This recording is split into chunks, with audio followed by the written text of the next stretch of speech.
So here I've got one of my fan brushes. This is called the Matthew Palmer Fantastic Brush. It's a slightly thicker and more random brush. And what I want to do is paint an ivy covered tray. So I'm going to start off with using this, which is part of the natural greens. There's 3 different greens. This one is natural green dark. I'm going to use that.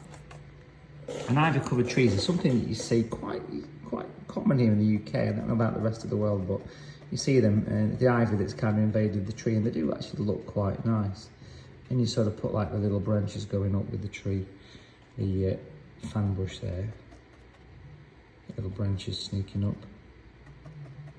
And then I want to rinse the brush out and use natural green light. These are all available on Watercolour TV, by the way, if you like the colours. You can see ready-made colours designed to replicate nature, beautiful. Over here, we're going to do the lighter side of the tree, so you can hopefully see how it's giving a bit of a contrast. But with every tap of the brush, you get a lovely individual sort of ivy-covered effect. And then, of course, what we'll do with this is put a bit more of that dark in there, actually, just to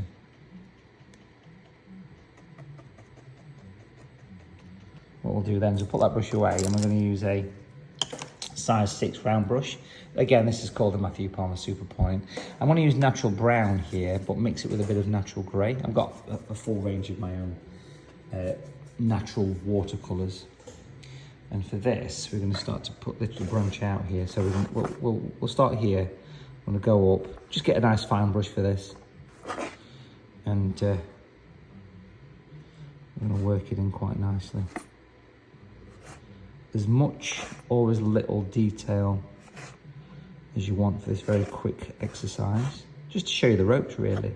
I always think as well it's quite useful when you do this kind of thing, just to rotate the brush.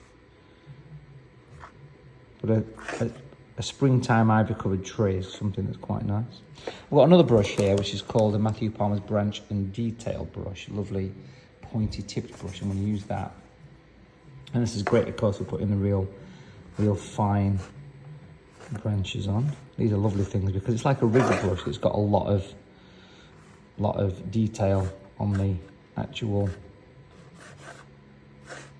It holds a lot of colour, is what I'm trying to say. So we'll bring that in there, and then we'll come back to the fan brush and just use whatever greens you've got left. Put some little bits of leaf on the top of the tree. You can really go as crazy as you want with this.